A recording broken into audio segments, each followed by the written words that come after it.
I don't really even know what to say about this team without being negative, because right now there's just not a lot of good. And yeah, that was pathetic. I'm not gonna lie to you. You know, people are like, "Hey, why aren't you hating on Raheem Morris? Why is it not on Raheem Morris?" And I just don't know how it's on Raheem Morris. I mean, anytime you give up 16 points, you should win every football game when you have an offense that has Matthew Stafford, Darrell Henderson, Tyler Higbee, Cooper Kupp, Allen Robinson, Van Jefferson. The list goes on. This isn't acceptable. It's not. The offense just isn't good enough, and it's just not acceptable. This is absolutely ridiculous. The 49ers had 9 more first downs than the Rams. 9 more. Okay, that's not the 49ers win that you think it is. It's the fact that the Rams had 9. The Rams defense held the 49ers to 21 third downs. They forced 2 fourth down, the fourth whatever, turnover on downs. It's not acceptable, guys. It's not. They have to be better, and I'll say it right now. I said it going into the game. I think them losing this game rules them out from repeating. You know me, I'm about as optimistic as just about anybody that covers any team. I mean, because I think we have a really talented team, but I think this falls on coaching. I think the offense just is not like up to where it should be with that, I don't know. I'm really frustrated. Again, Matthew Stafford plays turnover-free football. Again, the offensive line protects Matthew Stafford aside from Bobby Evans. That's the first thing. Let's talk about that. How on earth do you put Bobby Evans back in there after last week? I don't know how many podcasts or how many different live streams or whatever, how many times I said it on this channel, but the fact is, okay, it's very simple. Bobby Evans is the weak link of this offensive line. That's the first thing. The second thing is, everyone was saying, "Oh, get your, thing off Darrell Henderson. Like you're wrong about him. He's not good." 4.7 yards per carry is not a bad thing. He also had over 5 before they ran it twice when the defense knew they were running it and couldn't, block to save their lives. Darrell Henderson goes for 4.7 yards per carry, 12 carries, 56 yards. They ran the ball 24 times for 68 yards, but Darrell Henderson got 4.7 yards per carry. The rest of the team, it was 2.8. Cam Akers ran 5 times for 3 yards. That's a 0.6 yard per carry average. Didn't even average a yard. Cooper Kupp had 0.3 yards per carry on 3 carries for 1 yard. This is the issue, folks. Okay, it's not that they don't run the ball enough, because they ran it 24 times. That's not bad. 24 times to 27 passes, not bad. But when you have an offense that has one guy that's carrying you on the receiving end and one guy that's carrying you on the rushing end, it's not going to help you. They are way too predictable. This is the most predictable offense I've ever seen, by far. Most predictable offense I've ever seen. They will run bubble screens. They will run with the end arounds.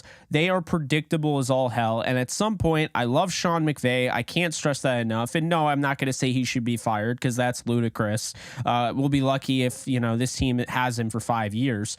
But let's be honest here. Okay, it's not Sean McVay that's my issue right now. The issue is that, well, not Sean McVay, is that I don't think he should be fired. But I think the issue right now is 100% on McVay. I think the offense just is not good enough based on the talent they have. They should be much better. This Tampa Bay Buccaneers team is terrible. Okay, I'm just going to say it right now. This Tampa Bay Buccaneers team, to lose this game, this team is not good. It's not. This is not a good win for this is a desperate win by Tampa. This is a pathetic loss for the Rams. This is a bad loss for the Rams. Tom Brady threw 58 passes, and he completed 36 of them for an average of 4.8 yards per completion. That is incredibly low. That's dink and dunk levels, and that tells you that what Raheem Morris is doing is the right thing to do. They dominated Tampa. Absolutely dominated Tampa. I'm disgusted with the fact. Absolutely disgusted. And I think the defense should be disgusted. Bobby Wagner had 13 tackles. Okay. This defense had 80 tackles. They had 7 pass breakups. They had 3 hits on the quarterback. They had only 1 sack, 5 tackles for a loss. Brady's getting the ball out quickly as hell. And the defense forces all of those. They forced the 2 turnover on downs. The Buccaneers had 79 plays. I mean, they held them to 4.1 yards per play, and the Rams somehow did even worse than that at 3.7. It's not acceptable. It's not. This is pathetic. Absolutely pathetic. It has gotten to the point where the defense now can stop Tom Brady, who's by and large considered the GOAT by many. They can stop him on 4th down and goal. And all the offense has to do is get 1 first down. Just 1. And they don't. They can't even do that. And then the defense, being exhausted as they are because they were on the field for 79 plays, gives up the game-winning touchdown. And now it's all Raheem Morris's fault. The defense isn't good enough. No, the offense isn't good enough. This defense could be freaking 7-1 right now if this offense was any bit like last year. There's no reason why this offense should be this bad. I'm tired of hearing all of the injuries. I don't care. Those are excuses. The injuries aren't the issue with this team. They're not. Okay? Because when they have time, the play calls are terrible. They are terrible. This is such an easy offense to defend. How do you not defend this offense? Cooper Kupp had 8 receptions on 9 targets. He had 127 of the 165 receiving yards, meaning he was the entire offense on the receiving end. Darrell Henderson had 56 of the 68 rushing yards. Now, here's the thing, okay? They ran the ball 12 times with the guy who was giving them 4.7 yards per carry. 12 times. I don't know what they were thinking. I really don't, but this goes back to the offense. Again, I can't stress enough. It is absolutely pathetic. It's not good enough. You're not going to win football games that way. You're just not. I don't care what anyone says. This is not good enough. This is way too talented. This team is way too talented to be 3-5 right now. And Tampa's not a good football team. This is a team that Tom Brady was dominated by this defense. Rachaad White ran for 3.4 yards per carry. They completely abandoned the run because the Rams held them on 20 carries to 51 yards. That's 2.6 yards per carry average. No touchdowns. Their longest run was 7 yards. The defense shut them down. Okay. And then on the offensive side, the receiving side, they had one guy, Cade Otton, who caught the game-winning touchdown. They had 1 touchdown. Just 1. 1 touchdown. And so did the Rams. This is not acceptable. It's not acceptable. This can't be blamed on the defense. You can't sit there and say this is the defense's fault. This is pathetic. This is absolutely pathetic. Darrell Henderson should have run 20 times in this game because they couldn't stop it. This is absolutely unacceptable. And the fan base should be outraged because this just isn't acceptable coming off a Super Bowl season and saying you're going to run it back.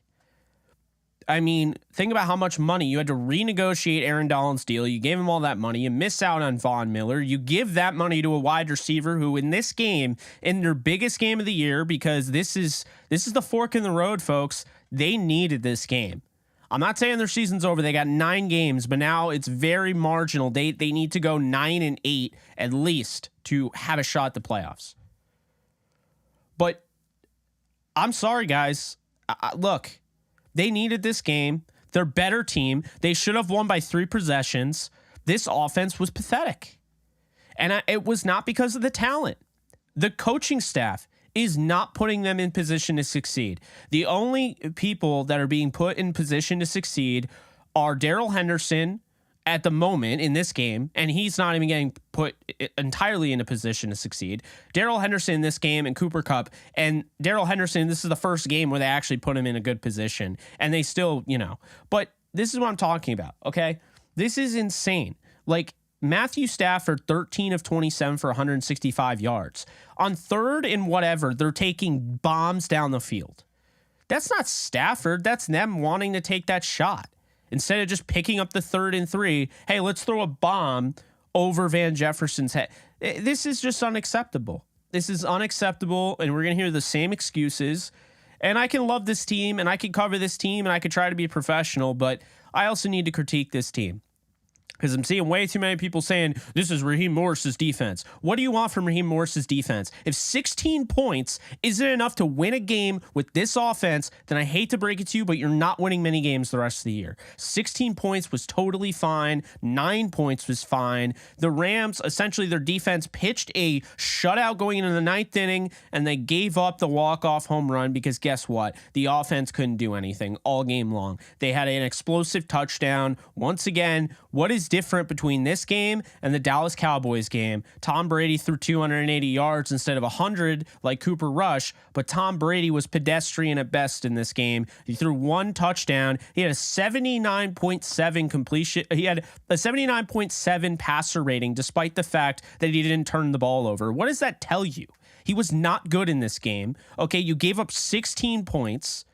Tom Brady was shut down. Rashad White, Leonard Fournette, Scotty Miller, and Cade Otton were your best receivers. You know why? Because guess what? Their defense held Julio Jones to 28 yards. Their defense held Chris Godwin to 36 yards on 10 targets. Their defense held Mike Evans to 40 yards on 11 targets. I mean, the defense shut them down. You could have an issue with the fact that, okay, bend don't break is kind of annoying, and you can find it annoying, but you cannot at all put this on the defense. Yes, they lost the game at the end because Tom Brady scored the game-winning touchdown. This is on the offense. This is on the offense. They had a chance to win the game. The defense gets a stop on 4th and goal, and that's all you can ask for. Pathetic. Absolutely pathetic. And that's their season, in my opinion. They might make the playoffs. They might win some games. But unless they fix something drastic, this is not their season. You know, you look back, maybe, okay, they look better next year. Wouldn't be surprised if they even win the Super Bowl next year. It's hard to repeat. No one has done it in, 12 years? But I'm officially, you can change. I'm not going to change my prediction, right? But I'm just going to say I don't have any confidence in my prediction anymore. I believed it was going to be the Buffalo Bills taking on the LA Rams in Super Bowl 57. And right now, I don't believe that. I don't believe that anything's going to change here. If they get OBJ, great. I think he would definitely help. But right now, this is not a talent issue. This is a play calling issue. And you can say all you want about how the offensive line just is not good enough, and fine. You could be absolutely right there. Honestly, Bobby Evans shouldn't have been playing. That's strike one in my opinion, with the coaching staff. But when you see what they're doing, this is worse than that. Okay, this is simply worse than just they don't have the talent. You can clearly see that they have enough talent to win football games. They definitely have enough talent to score 17 points.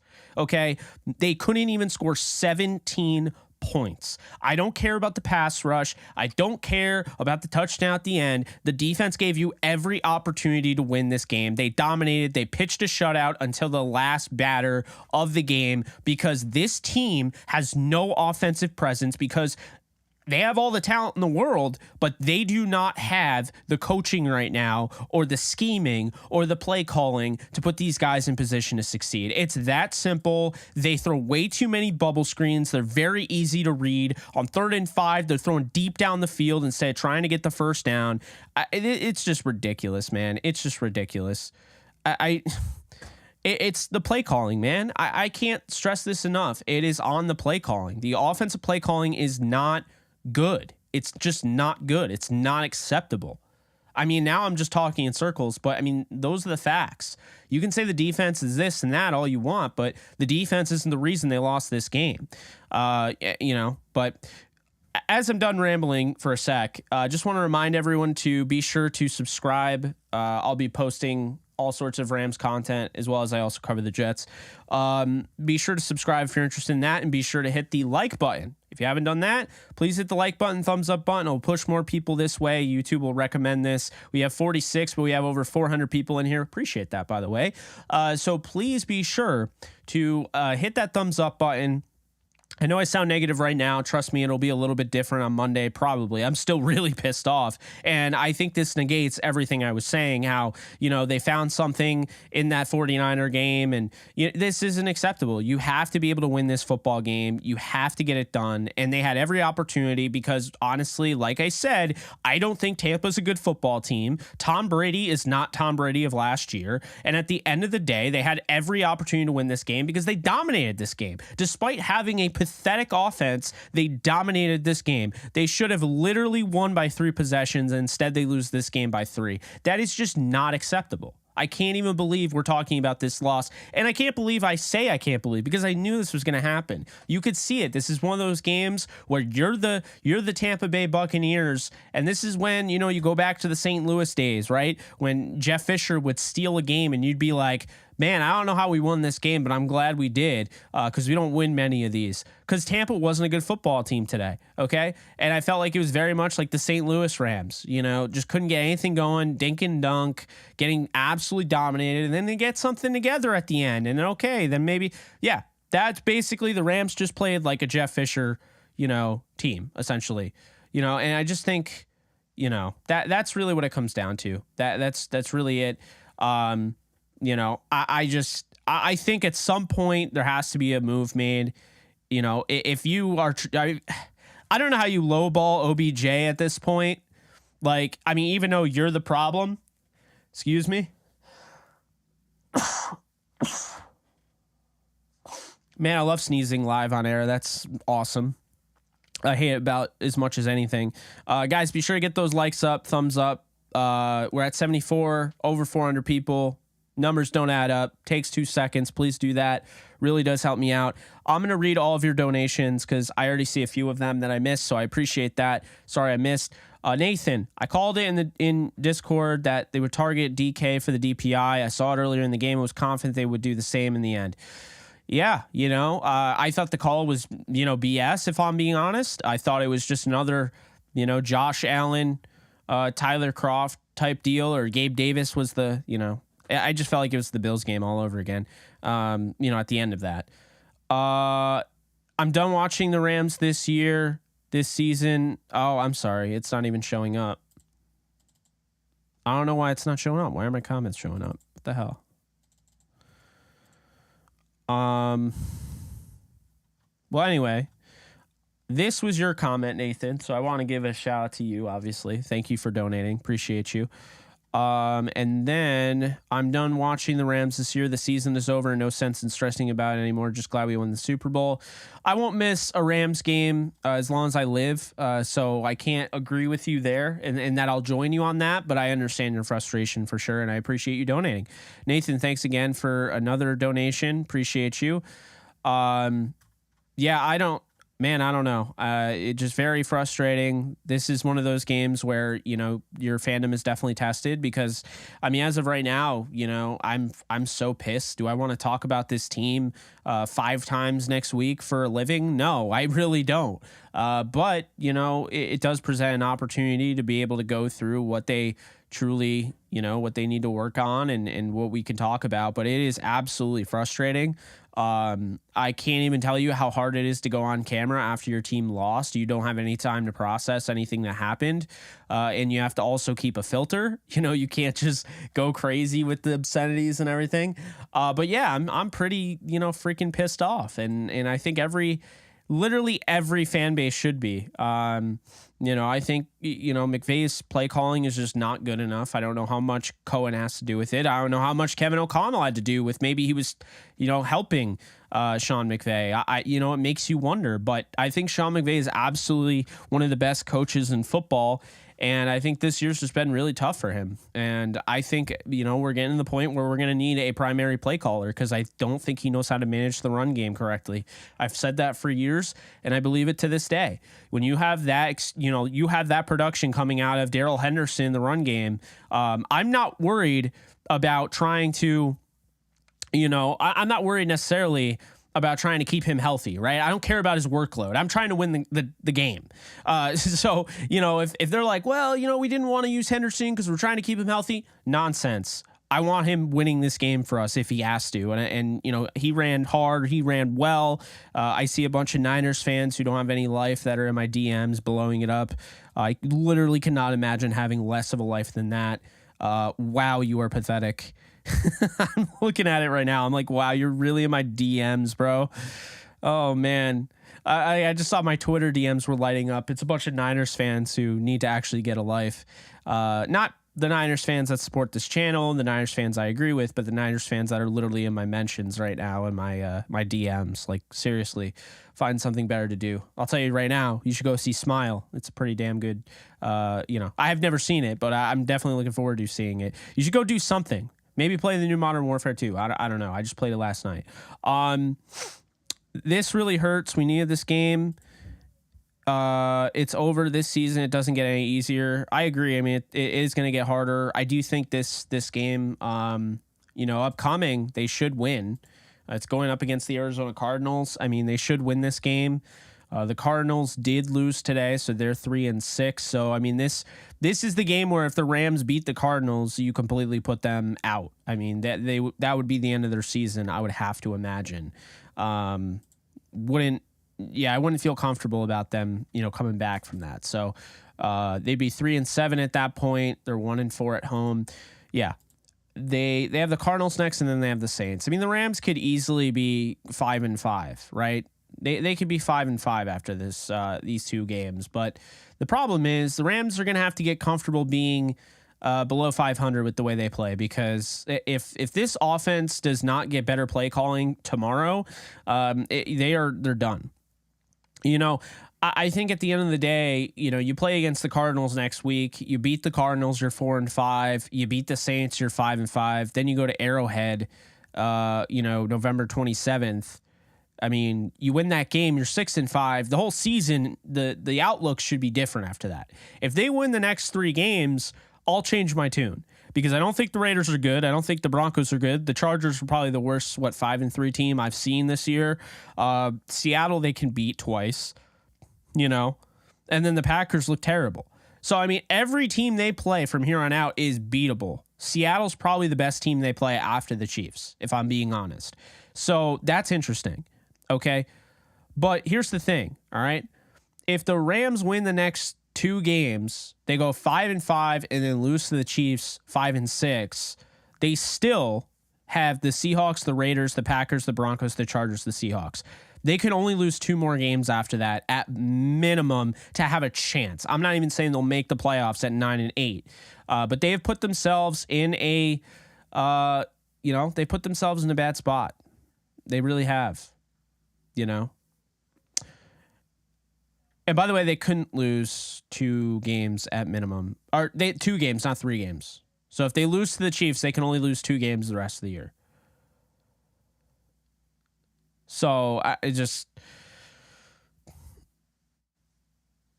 yeah, I mean, I agree. I love McVay, but what is this play calling, man? What are you possibly thinking? You're going away from what is working. It's so frustrating, because I feel like they easily could win this game. The Buccaneers were not good. I mean, I'm not just saying that because I'm salty. They were not a good football team. They were not impressive at all. I know they're banged up, but that's what they are. That's what they are. I mean, Brady has not impressed me this year. Once again, did not impress me. I mean, I don't know. Wow, we're approaching, well, we're getting closer to 500 viewers. Guys, be sure, thumbs up. 111, let's keep those going. It's free to like the video, and it goes a long way. If you're on mobile, if you're in the chat, be sure to exit the chat and click underneath the video.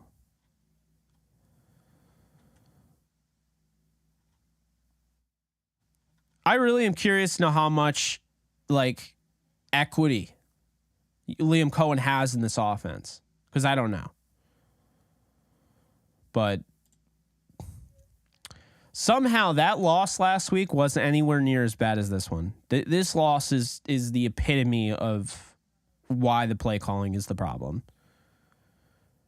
And then, like, for people saying, and I mean, you're entitled to your beliefs and everything, but for people saying that Christian McCaffrey, we were a Christian, oh, well, what if we just acquired Christian McCaffrey? They'd be used 15 times a game. That's not enough. You're not getting an impact out of him. They try to manage his workload and make sure he doesn't get hurt. I'm done with this usage, man. Like, I'm not going to hold back anymore. Bobby Evans gave up a sack and 4 pressures out of 8 pressures and 2 sacks last week. And the Rams literally took the guy, Ibushi, who hadn't given up a pressure or a sack last week. They took him out and kept Bobby Evans in. The coaching staff deserves all the heat on them after this game. It is not acceptable. I mean, where did the sacks come from? They came for Bobby Evans' side. I know Vita Vea is a great player. Don't get me wrong. I know. But, my God.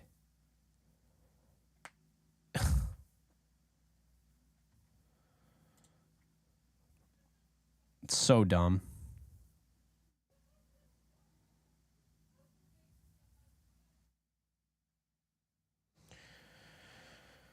Oh, man.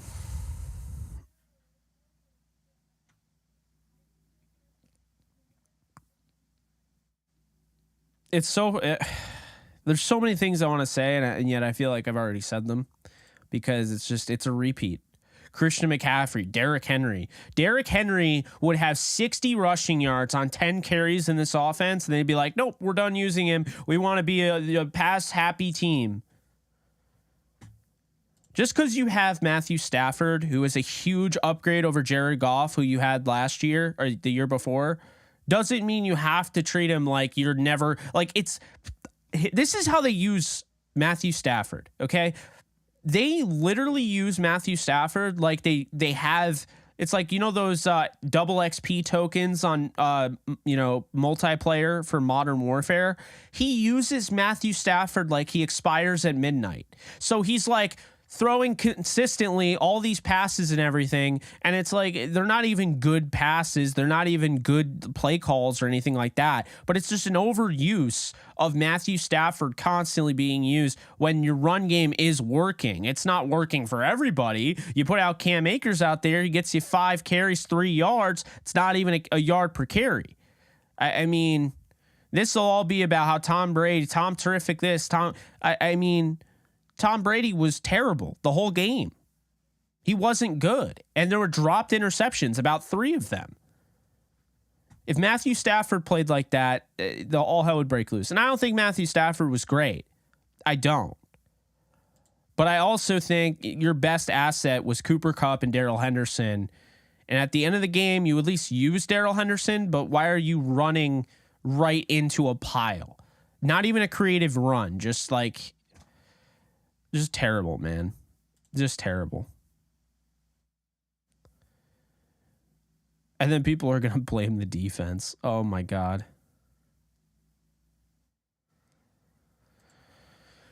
I think they need to get to the bottom of why their offense is the most pedestrian and predictable unit in the league. I mean, their offense is just ridiculous. It's ridiculous. You have way too much talent. It's way too much talent, man. It's just how you blame the defense is on me.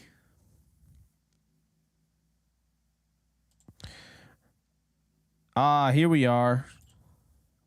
More Niners fans in my mentions and in my DMs. I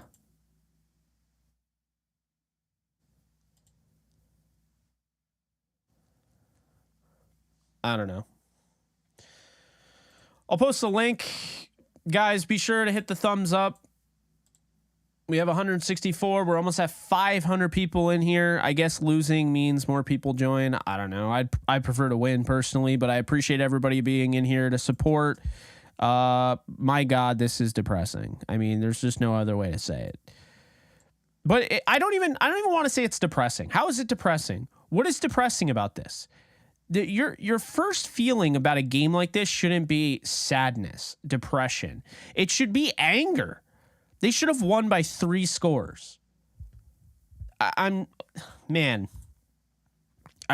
can't. I really can't.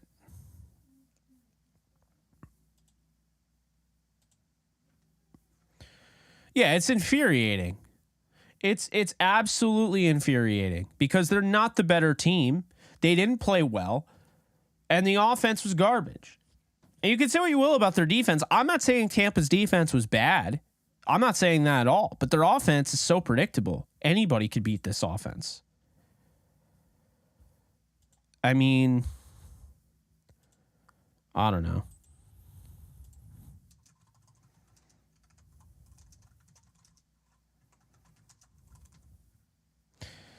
Just like I said, just not acceptable. At the end of the day, the scheme, I'm sure there's all this creative stuff that McVay and company want to do. It's not working. It's just not working. I mean, you could talk about, yeah, we got this look and we got the 2x4. I don't care. Okay. Whatever you're doing, you're overthinking it. You're overthinking it. And McVay is great. So I'm not, again, for those of you who are now joining, you're new here or whatever, welcome. Be sure to hit the subscribe button and the thumbs up button. Really appreciate that. But just know that if you missed earlier, I'm not saying McVay should be fired. That is not what I'm saying. But McVay needs to hire a legit play caller next year or right now even, because he doesn't, for whatever reason, he does not manage the run game enough. He doesn't manage it well enough. Like I said, Henderson's averaging 4.7 yards per carry. I mean, practically almost averaging a first down for every 2 carries. I mean, and you're barely using him. 12 carries. I mean, come on. It's just ridiculous. Absolutely ridiculous to lose this game. This one hurts more than the Niners game because the Niners game was a blowout. That's better. That's better. I would rather lose by a lot than lose by a little. To be winning the majority. Were they ever losing in this point in the game? Were they ever losing the game? Since the first quarter. Tampa went up 3-0. Rams scored a touchdown. Rams were up 7-3. Tampa kicked a field goal 7-6. Then Rams added 6 onto that in the third quarter. So the Rams were 13-6. Nope. Tampa didn't lead since the beginning of the game. Just, I mean,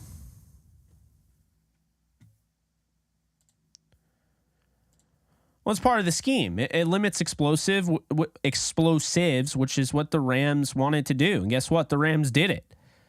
I mean, they gave up the 28-yarder to Otten, a 19-yard Julio Jones. Aside from that, there weren't many giant plays. They did that.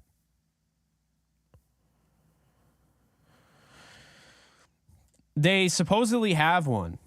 I think it's Eric Henderson, if I'm not mistaken.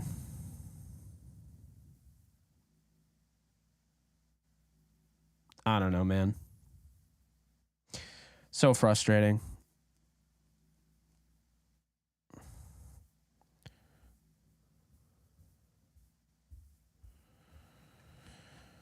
I mean, let's try to organize our thoughts a little bit because I've just been going around in circles. All right, let's try to break it up. Keep in mind it's right after the game, so this is my raw reaction. Takeaways. Rams offense as it stands right now is bad enough, and this is not reactionary, is bad enough to go 7-10. Rams offense as it stands right now is bad enough to go 7-10. That could change, but right now they're 7-10 for an offense. The defense is good enough to win a Super Bowl. I'm going to say it right now. The defense is good enough to win a Super Bowl because despite the fact that the offense was so damn pedestrian, the fact that the offense could only come up with 206 total yards, 3.7 yards per play, 14 drives, mind you. They actually had more drives than Tampa. 9 first downs, 4 of 15 conversion rate, and they lost the time of possession battle. Despite all that, the defense only gave up 16 in this game. This defense can win a Super Bowl if the offense is average. I mean, what offense right now?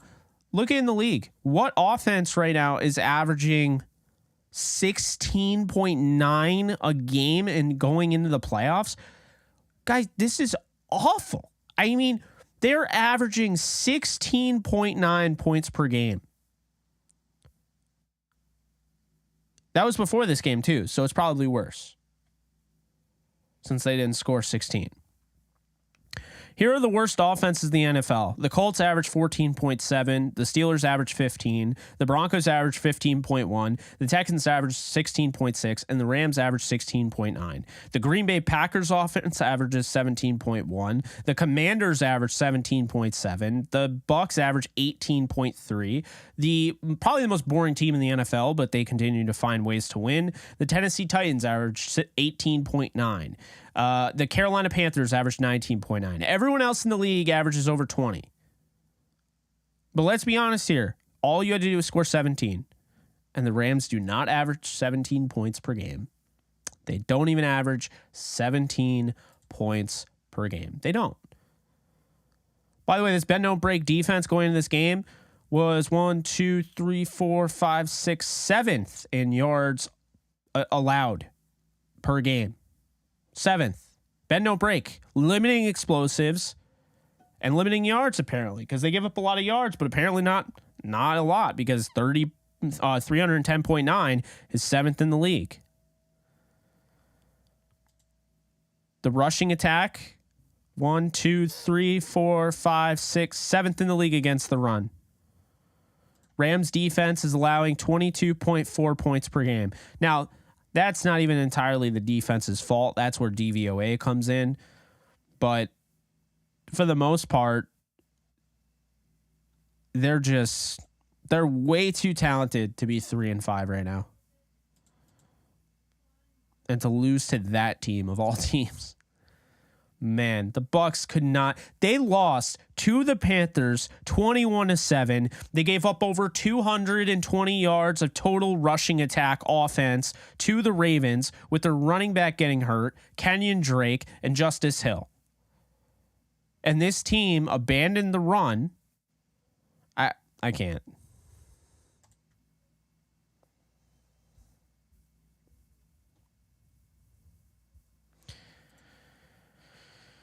Oh, man. And I don't even think the Rams have that tough of a schedule. And I'll say this. You know how I've said that I don't think OBJ is a need, but I want him selfishly? No, you know why he's a need? He absolutely is a need. Because the offense isn't creative. It's not a creative offense. It's not.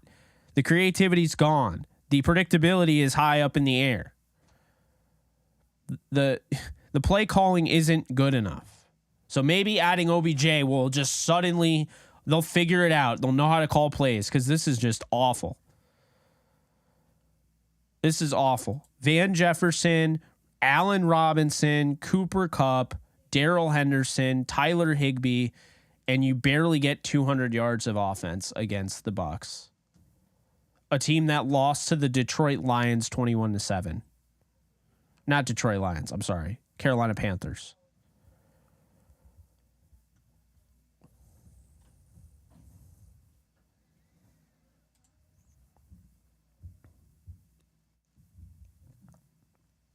I can't, man. Oh, I can't. The Jets won a thriller today against Buffalo, so that was somewhat good for my channel. But for the most part, I mean, losing today, I mean, it gets people riled up, so people show up in the live stream. But my God, I would just rather have had them obviously win the game and not lose to Tom Brady. God, he's so annoying. I wish he would retire. The thing that's annoying about Tom Brady is we're literally talking about a guy who's a shell of himself. Throws to open receivers at the end of the game, and everyone's like, he's the GOAT. There's nobody like Tom Brady. I mean, like I said, it's not on the defense, but let's call it like it is. You think any of those were tough, hard, like, tight window throws with a ton of pressure on him? No.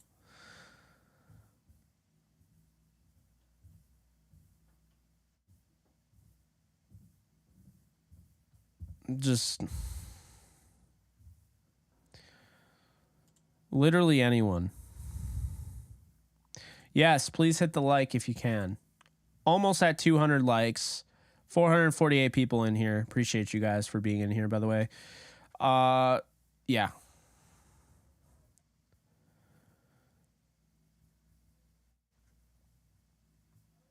Man. That is so aggravating.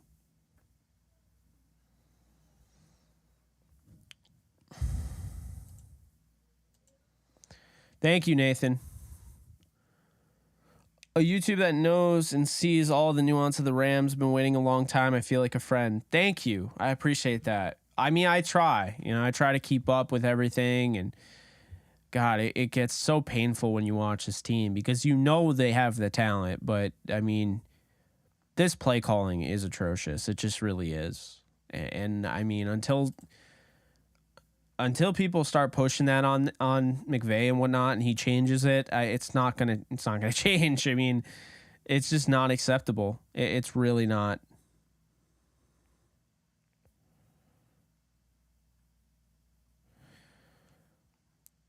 Jordan tweeted out Sean McVay not good enough, not even close to good enough, and I'm a part of that. Adds changes have to be made. Well, obviously, Sean. If you're trying to run it back, if that's your goal, changes definitely have to be made. But there needs to be more than just changes. I'll say this. I don't like advocating for somebody to get fired, but I would not be shocked. I will not be shocked if, what's his face? Liam Cohen is on the hot seat. Because someone is going to take the brunt of this.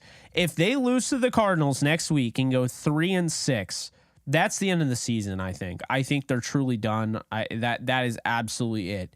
I don't think playoffs are even a chance. If Liam Cohen, if they're bad next week, I think Liam Cohen gets fired. And I'm not saying he should, because I don't know what he does. But I'm saying that the optics there, you have to make a change. I could see it. I could. So I don't know. It's one of those circumstances, man, where you're just not really sure. Just not really sure how it's going to turn out. But based on what you've watched, this offense isn't going to cut it. 13 of 27 passing. 4.5 yards per pass. I mean, it's like nauseating to see how bad this offense was today. To just not even... They weren't good at any point. I mean, they had a 3-and-out to start the game. They had one explosive play with Cooper Kupp. They had a couple drives. If you look, they had a drive that went 11 plays, 67 yards, and they settled for a freaking 26-yard field goal. And then they had a 6-play drive that went 31 yards, and they settled for a 35-yard field goal. But the 69-yard pass to Cooper Kupp, that should have set the tone. They should have been able to build off that. Instead, the offense is predictable. The offense doesn't have any creativity. The offensive play calling is abysmal, pathetic. You can use any word to describe it at this point. It's not good. It's not going to cut it. So for that reason, they end up losing a game they should have won by 3 possessions. And I'll say that over and over again. They should have won this game, and they should have won in a blowout because they were clearly the better team. Even with the offense as bad as they were, it's just not acceptable. It's just not. Not.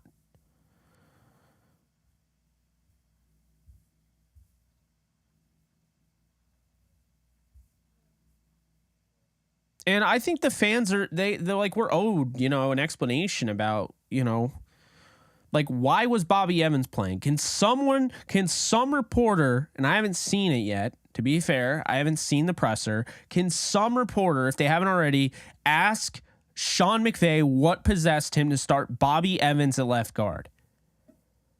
The same Bobby Evans who was terrible last week. He's been terrible in the past. I mean, probably shouldn't have even made the roster. He isn't good in preseason. And then on top of that, Bobby Evans, all you think about is the playoffs when he played against the Packers in 2021, the 2020 playoffs. I mean, there was a chance, believe it or not, there was an outside chance the Rams are starting to build some momentum.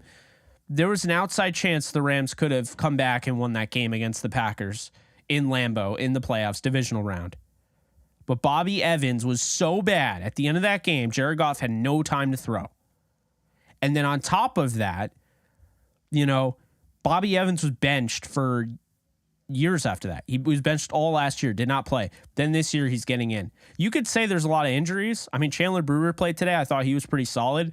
Why is Ibushi not playing? Once you find a replacement that can come in without any sort of continuity built, any sort of gelling on the offensive line, being on the team for only 7 weeks or whatever, come in and not allow a pressure or a sack against the 49ers defense, and then you're going to bench him the next week to allow your big weak link who's been on this roster since 2019, when you reached on him in the third round, you're going to play him, and you're not going to play the guy who didn't allow a pressure or sack. You're going to play the guy that allowed half of your pressures and half of your sacks. That's on you. That's not the fans. That's not the crowd noise. That's out the window. That's on you. No crowd noise, no fans, no defense, not Matthew Stafford, not the run game, not the receiving game. That's on the coaching staff that decided somehow through their thick skull that Bobby Evans, when they looked at their eyes, if that's your eye test, man, then you got the wrong set of eyes. I don't know as much about football as they do, but I can tell you right now, it doesn't take somebody to know a ton about football to be like, why do they keep putting in the guy that is unable to move a player from point A to point B playing left guard? He's not good in the run game. He's not good in the passing game. What is he good at? And I'm sorry, maybe this is a little harsh for him. And if his parents are watching or his family's watching, I'm sorry, but here's the thing. When you're playing a sport at a professional level, you're not trash, okay? Bobby Evans is one of the best guards in the entire world. Let's be honest here. He is one of the best offensive linemen in the world because he's in the NFL. But here's the thing. Just because you're in the NFL doesn't mean we can't say that you're bad at being an NFL starting guard. Okay, so that is where I'm at, is that Bobby Evans is a hell of a football player because he made the professional NFL football league. But at the end of the day, if you are not good enough to start, it's okay. You just shouldn't be starting. And I don't blame Bobby Evans. He's not good enough. He is not capable enough. He can't block Vita Vea.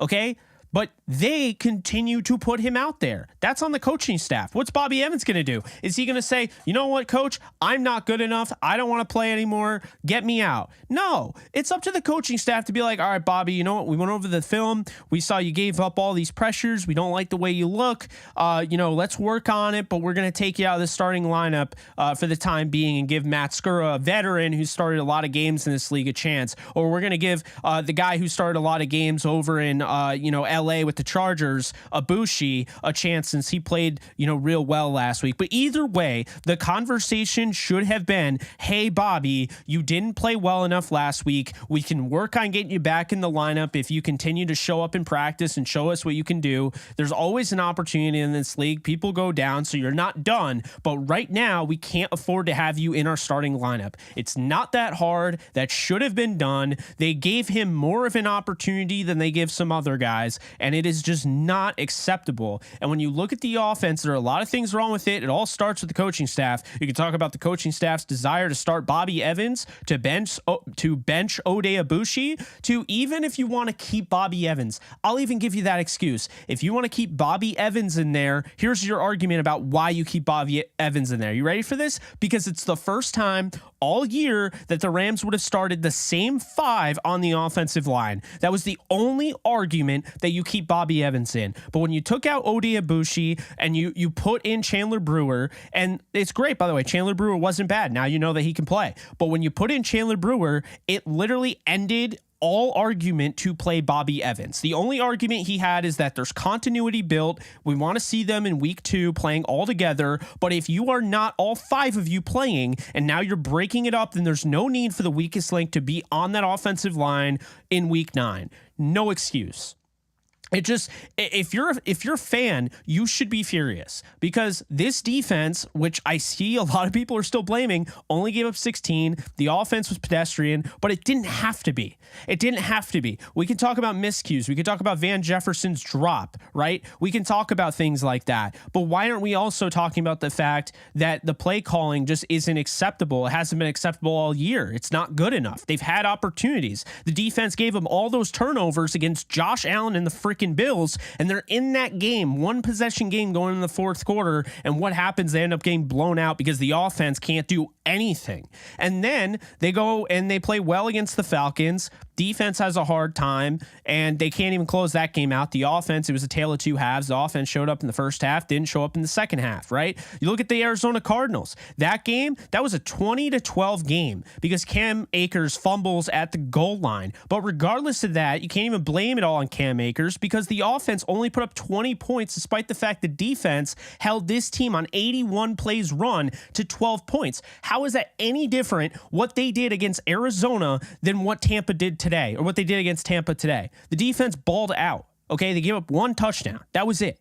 They gave up 4 more points than the Arizona game. Not all losses are the same. You know what the difference is? The Rams, even though it wasn't acceptable, they only scored 20 points. They won. They scored 20 points and they won the football game. The 49ers, that was a one possession game almost the entire time because of the defense. The offense throws a pick six. The offense abandons the run. The offense wasn't good. Okay. Then you go to the Cowboys. Okay. Cowboys game starts off bad. Nothing goes their way. They have the fumble return by DeMarcus Lawrence. They have the field goal. So right off the bat, the Cowboys are up 9-0. And then the offense erases it. Oh, just like Tampa. Field goal, 9-3. And then a 75-yard explosive touchdown play to Cooper Kupp. So then, okay, 10-9. Defense gives up a 57-yard touchdown to Tony Pollard right after, so they answer, and that was a bad play. They gave up an explosive, but then going into the half, they're down 16-10, right? Third quarter, Brett Maher, field goal, 13-play drive after the offense did nothing. Offense does nothing, fourth quarter, field goal. They gave up 2 field goals in the second half, and they lose 22-10 because the Rams' abysmal offense couldn't do anything despite the fact Raheem Morris's defense held Cooper Rush to 102 passing yards. 102. Oh, it gets better. Then you go to the Panthers. They won 24-10. Okay? They won 24-10. They didn't even score an offensive touchdown. The defense gave up 3 points in this game. Allen Robinson caught a touchdown, 13-play drive. They score 73 yards, 7 minutes. Great. Up 7-3. Then Matthew Stafford throws the interception. Bad. 10-7. Carolina goes into the half winning a game that they are absolutely no business winning. PJ Walker had 60 passing yards, and the longest throw he had from scrimmage in the air was 1 yard. Defense shut them down. Absolutely shut them down. Oh, Christian McCaffrey did well. Great. Rams still won 24-10, and that wasn't even good enough because the offense should have been better. And then you go 49ers again. They show up they get 7 points on a 17-play drive that goes 88 yards. They start from their 12-yard line, and they score right before the end of the first. And then the second quarter, Brandon Ayuk and the 49ers come back. They score 7. Then Cooper Kupp catches a touchdown. So this offense going back and forth. Defense holds them to a field goal on 11 plays. It's 14-10 going into the second half. And then the offense does not get past midfield the entire rest of the second half.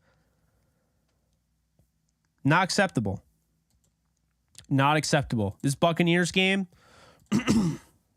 Let's see.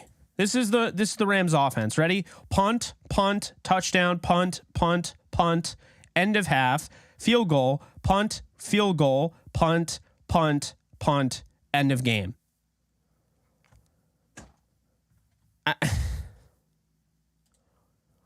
Do I have to list off the names that are on your roster? Riley Dixon punted 9 times in this game. Riley Dixon almost punted double-digit times in a football game.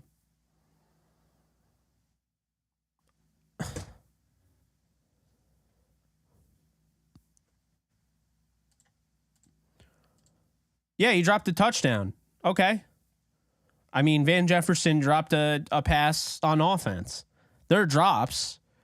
But here's the thing that's also not ever talked about. Tom Brady just missed him. If he just had a little bit more time, that's the defense. That's the defense taking away time for the quarterback to throw and connect properly on a pass. And drops are part of the game. They're also playing in inclement weather. Another reason why they should have just kept running the ball with Henderson. 12 carries, 56 yards. Yeah, let's not keep running it with him. I mean,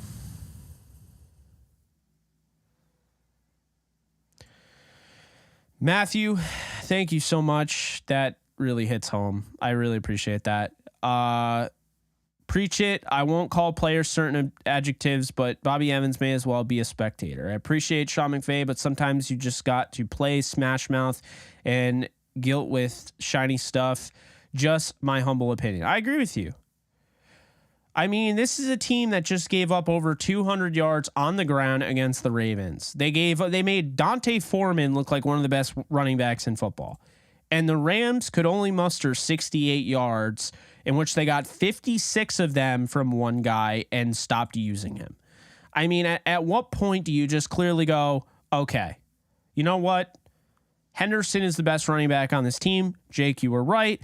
And on top of that, it's not necessarily just a Henderson thing. It's the fact that at the end of the day, this team will not stick to what works. They get something working in the run game, 2 back-to-back runs for Henderson. Nope. Can't go over our quota of 2 back-to-back runs for Henderson. You can't let him get into a rhythm, right? Oh, we had a really nice, completion there to Allen Robinson. Well, can't have him get more than 3 completions in this game. 3 for 24, baby. That's why we pay him $15 million a year. Offense is just absolutely nuts. It's way too talented to be this predictable. It is so frustrating. I don't know how it doesn't frustrate more people. I don't know how you could watch this offense and even breathe about the defense, because the defense shouldn't be in this predicament. And they're not perfect, but the defense is playing pretty darn good for not having much of an offense, aka run support, if we were talking baseball. Thank you so much, A-Dog, for donating. McVay is going to have the same BS excuse at the press conference because he always says the same thing, then come out and call some dumb plays and not using Henderson.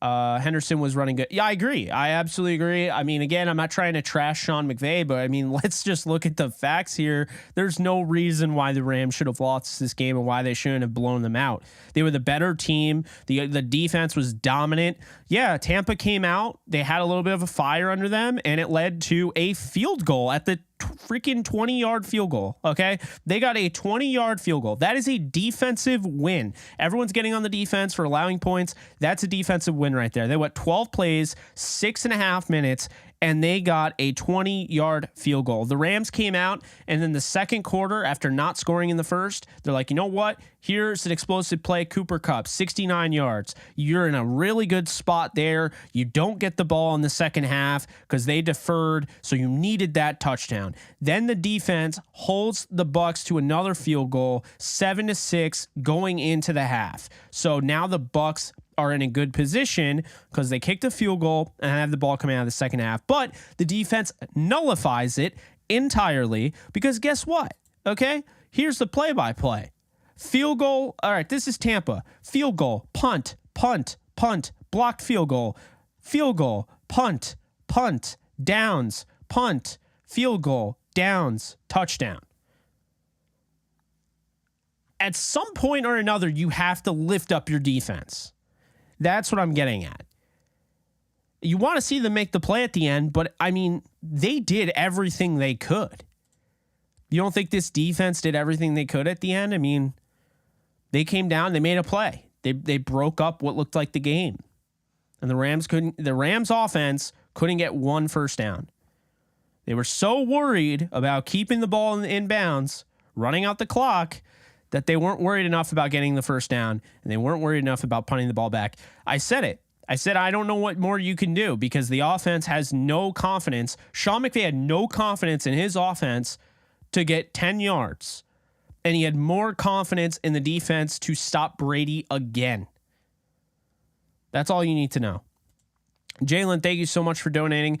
OL with injuries and just not being good enough. Van being out and AR1 being added is the issues on offense. D scheme is not being adjusted to create turnovers to win games. We need our D to win until the O-line gets fixed.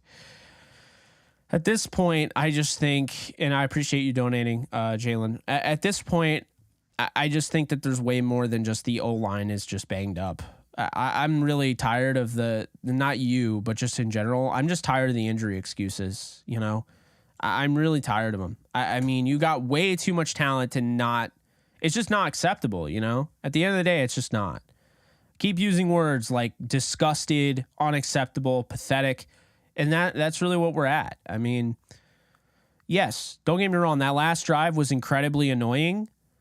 It's also really annoying that they just gave him an extra, you know. I don't think that's a penalty on Kendrick. I think it's gimme, but it's Sean Hockley, so the guy always throws flags towards the end of games. He loves getting his face out there, but, you know, Ray, appreciate you donating. Really means a lot. Really helps the channel out. Helps me out.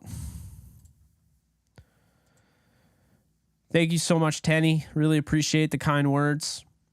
See, I'm not trying to be ultra negative here and make you feel like there's no point of watching the Rams anymore this year, but I am trying to explain, like, you know, at the end of the day, this team, they're way too talented to be 3-5. They're way too talented to be one of the worst offenses in football. This team isn't even averaging 17 points per game. That's disgusting. It's despicable. It's not acceptable. I could go on and on and on, but it's just, and guess what's going to happen? You know, I'm not saying you guys, because you guys are in here. You know, paranoid edible high. You guys are in here, so I mean, you're all for the most part diehards. You know, if you're watching a live stream after your team just lost, you're probably a diehard fan. But not everybody's a diehard fan, and the Rams need to realize that right now it's gut check time. Like I said in the Believe podcast, you know, with, you know, Cam, I was like, hey, you know, there's no more humble pie. It's all gone. We don't want, how about enough humbling and let's just start winning football games. But it's gut check time. I mean, because here's the thing. You got the Los Angeles Lakers, the Los Angeles Clippers, the Los Angeles Kings, the Anaheim Ducks. You have all of these attractions in California. People aren't going to pay all that money to go to your games. If you think right now that people aren't going to Rams games, if you think they're not getting the attendance they need, wait until the Rams keep losing.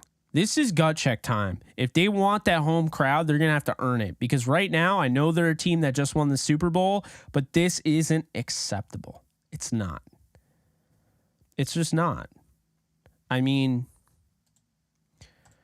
And then you start to question everything when you lose, you know? I mean, the way this season's gone, as much as I love A-Rob, and I just am convinced they don't know how to use him. They don't use him enough. They don't know how to use him. I mean, at the end of the day, Allen Robinson is very, very good, and he's worth the money based on his talent. But if they're not going to use him that way, 3 catches, 24 yards, he's not going to be worth what they paid. And what they paid was the money that they could have spent to get a pass rusher. And people talk about how they need a pass rusher, and I feel like they still do. But let's talk about it. Defense isn't even the biggest issue. The biggest issue right now is the play calling. I don't think that this team is missing that one guy, because at the end of the day, folks, like I said, they could have Derrick Henry, and this offense is not going to be called correctly to take advantage of Derrick Henry. They're just not. So I don't know. I'm at my wit's end with that. You know,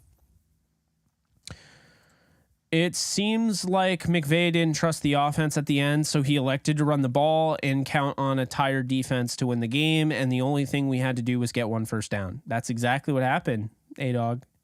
Exactly what happened. Appreciate you donating, by the way. You're absolutely right. That's literally what happened. I mean, Sean McVay trusted this tired ass defense that had been on the field for 31 minutes more than he trusted his offense. His offense. I mean,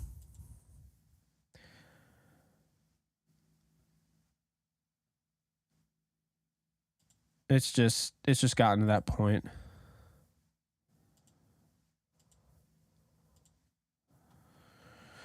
Oh, man.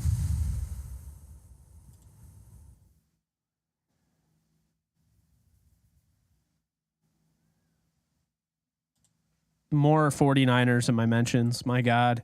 49ers fans.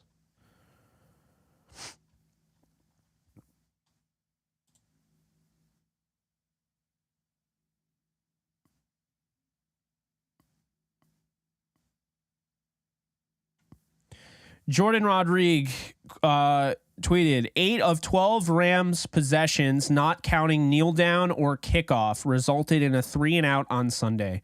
Through 8 games, 38.9% of possessions after defense forces 3-and-out turnover on downs have been followed by Rams 3-and-outs. That's just awful. They're doing nothing. Cooper Kupp, defense did such an incredible job. Goal line, stand there on 4th down, get an opportunity to run on the field to close the game out. 1st down wins the game. The defense knows you're running the ball. We know we're running the ball. And you've got to find a way to move the line of scrimmage, get the ball 10 yards, and we couldn't. And that is very frustrating. It makes you sick to your stomach knowing that the guys on defense, what they've done, the preparation, the work that goes into it. You get an opportunity to win 3 plays, average 3 and a half, 3 1/3 yards, and we weren't able to make it. Yep. And I mean, to be honest, Tom Brady's like, that was awesome. That was effing awesome. Yeah, of course it was. You beat the team that cost you a Super Bowl berth. I mean, I'm sure that was great, Tom. You didn't really have to do much, and at the end, you were able to throw to wide open receivers because everybody was gassed. Man, I want to see some massive changes, though. Like, I need to see new offensive, I need to see a new left guard, maybe a new OC, maybe a new change in play calls. This just isn't good enough. It's just like, I honestly can't even believe the way this ended. I mean, I can and I can't. Man, we're still over 400 people. You guys literally do not want to leave, do you? Appreciate it. Be sure to hit the thumbs up, like it. Be sure to subscribe. This is a channel where I talk predominantly about the Rams. So if you are a Rams fan, then this is the channel for you. Let's see. Yeah, I want Kyron. I'd like to see Lance, but they wouldn't do anything. It's like nothing. I mean, Kyron Williams isn't doing anything with this offense because they don't know how to call the offense. New Rams fan here. The Super Bowl was my first live game, so this season has been interesting. Can anything immediate be done about the play calling? Welcome, first off, and thank you so much for donating. It says X Calamity, I think it is. X Calamity, yes. Sorry, I can't really see it that well. I don't know why it was. Okay. Yeah, thank you so much for donating. So, I feel like, to change the play calling, you have to first admit that your philosophy is wrong. You're doing things the wrong way. And coaching staffs in the NFL to do that in week 10, going into week 10, that's kind of surprising. I mean, it's not a guarantee that they're going to do something like that. So I don't know. And I don't know. I just don't really have any answers for you, unfortunately, because, it's really a lot of different things could happen. I mean, there's so many different things they could do to change, but who knows, man? If they're just going to stick to what they're doing, then it's like the definition of insanity. Something's not working and you continue doing it, expecting different results. So, that's the issue there. And you have to wonder how much, Kevin O'Connell sitting there in Minnesota, they're 7-1. How much did Kevin O'Connell have to do with this offense? I mean, how long was Kevin O'Connell there for, I mean, for real. Kevin O'Connell was with the Rams for, I think, since 2018.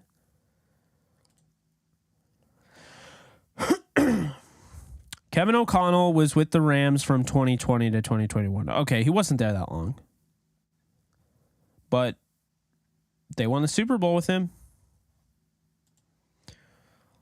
7-1.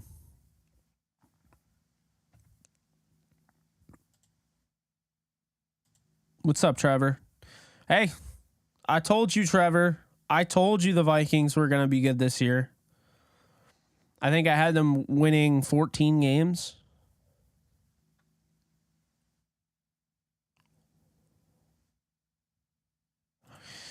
I get that a lot. Yeah, I don't know.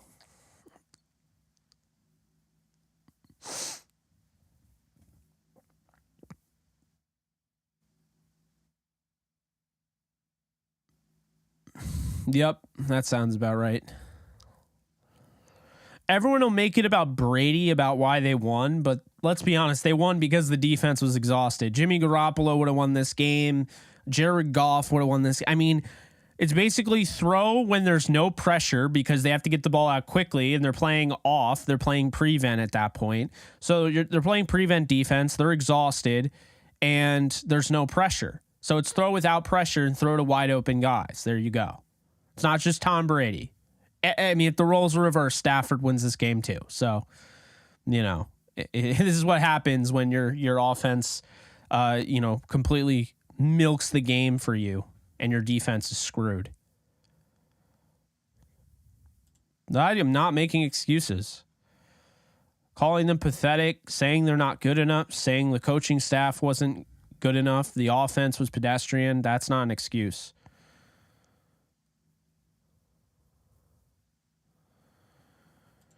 Thank you, Ted. I appreciate that. Yeah, I had inside information on Brian Burns. That's why, before it was announced, I kind of low-key leaked it on the show if you picked up on it. I don't report things because I don't want to get the brunt of the hate when something goes sideways, because things do go sideways. So when the Brian Burns stuff came out and they said 2 first-rounders, if you remember on JE Live, if you were listening, I said, look, the Rams offered those 2 first-rounders, 24 and 25, and they were going to give up a second-round pick in 2023 and Cam Akers. So I know that report came out today, but I was telling you guys that all along, that Brian Burns stuff, the reason I kept throwing his name out there, that was real. That was real, and that was a lot of thinking that the Panthers had to do to really come away and decline that. But let's be honest here, Brian Burns wasn't going to change the outcome of today. Brady's getting the ball out in 2 seconds. 2 seconds. How Brian Burns isn't getting to Brady in 2 seconds. Appreciate you, Cups Kingdom. I know I missed one that I was going to look at. Trevor. Okay, in my defense, they're like 6-0 in one-score games, which is extremely lucky, and they don't have a look of a 7-1 team. I'm extremely satisfied with KOC, though, 100%. Yeah. No, I get it. I mean, they're not the greatest looking 7-1 team, but you could be the Chargers, who have no business being even a 500 team. That just does not look like a good team at all. I don't want to give too much credit to McConnell and take too much away from McVay, but I am certain McConnell had something to do with the offense last year. But Brent, thank you for donating. I appreciate that. No, like I said, the Rams have to be above 500 going into the Packers game if OBJ is going to come back. Or maybe the Rams just are like, you know what? This game, this did it. This is it. The changes we're going to make, we're going to give the bag to Odell, and Odell is going to be ready to go next week. Like, I wouldn't be surprised if it's something drastic like that.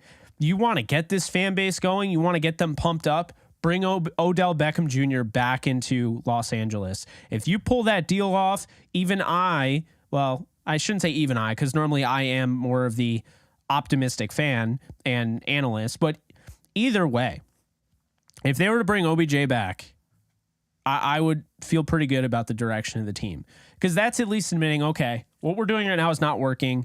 Let's go out and get an explosive guy. Let's see if we can mix and match and do some crazy things. But now there's no excuse. They got to sign OBJ. They got to try to lure him. I'm giving him the bag if I can. Whatever I can afford, I'm giving it to him tomorrow.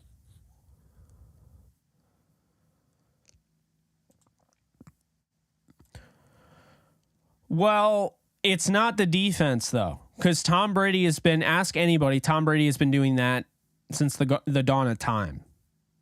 Tom Brady gets the ball out quickly. I mean, that's what an offense with Tom Brady has been.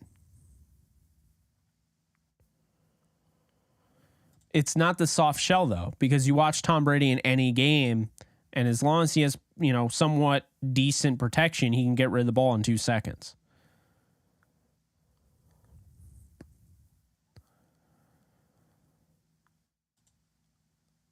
But but did you not see the defense hold Tom Brady and the Tampa Bay Buccaneers to a total of 4.1 yards per play?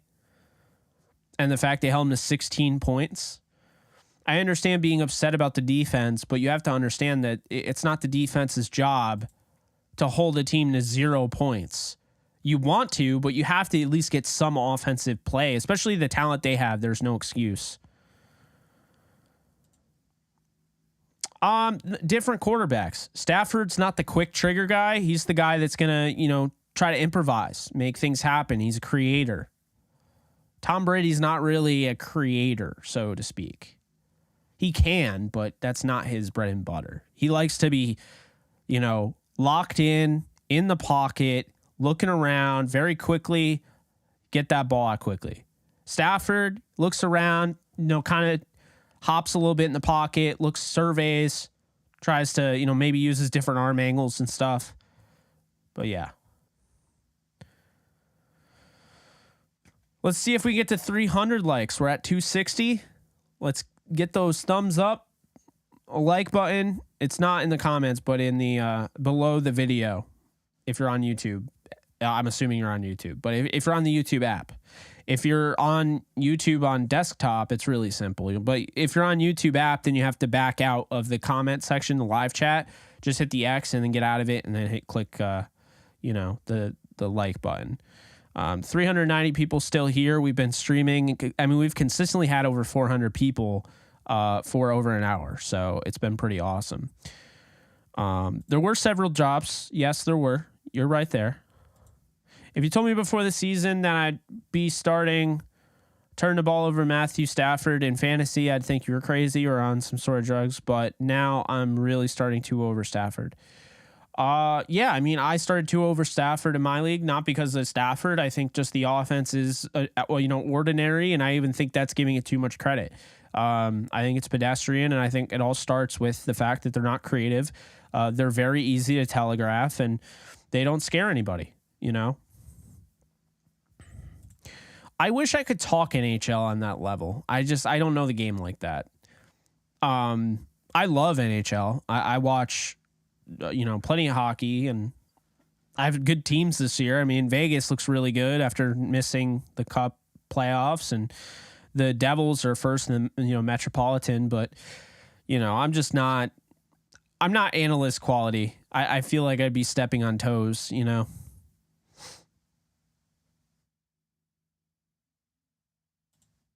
100%, Allen, 100%. I don't know how, you leave this game. Henderson had 12 carries. He averaged 4.7 yards per carry. The play calling is atrocious. And also another thing, think about how they maximize Henderson's carries. Like, maybe if you have to run it, you ran it to the outside with Cooper Kupp, right? And he had to slide, and he might have actually gotten the first down, but he had to slide to make sure he stayed in bounds. Think about this. What if they just ran a toss crack to Darrell Henderson? Why aren't you running a toss play? That's what I mean. They don't change anything. Like, when they run out of the shotgun, everyone knows they're doing it. They make it obvious. And Darrell Henderson, that drive where they had 2 straight really good runs, first downs for both of them, they take him out, they put in Cam Akers, and they go backwards, and they end up getting a field goal. That's the type of stuff I'm talking about. They kill drives. It's just... Brent, thank you so much for donating again. I agree, defense played well, but the defensive play calling at the end seemed really bad. They're exhausted, so I think the execution needed to be better. I don't think that Raheem Morris wanted Cade Otton to be wide open over the seam. I just think that the execution was poor at the end of the game because they're absolutely exhausted and they played 79 plays.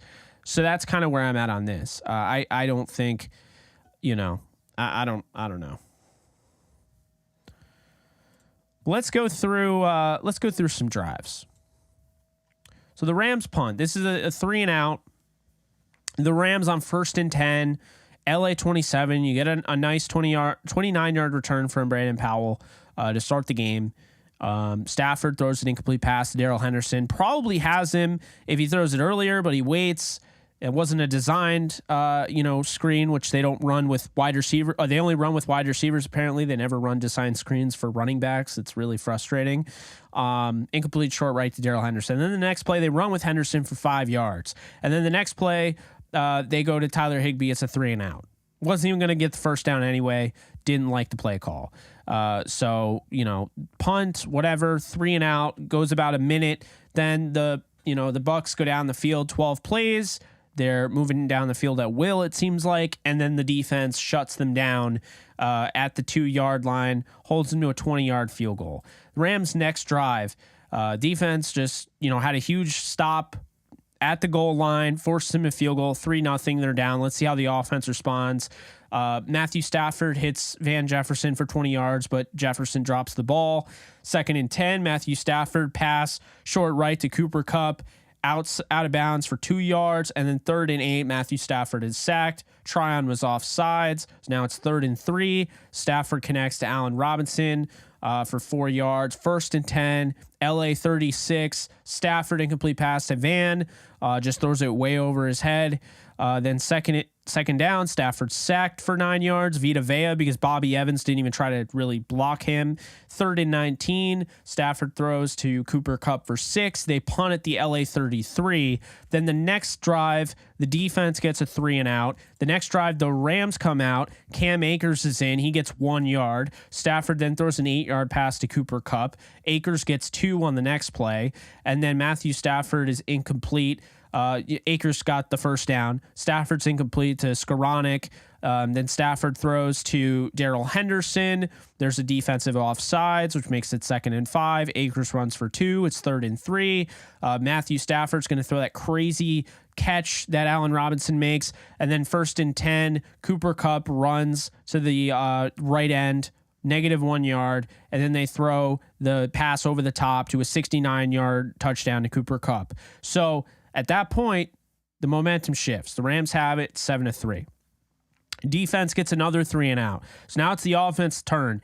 You're up 7-3. You have a chance to really put this game out of reach for the Buccaneers. They've had a hard time scoring this year. You're on the road. 14-3 or even 10-3 here is going to help.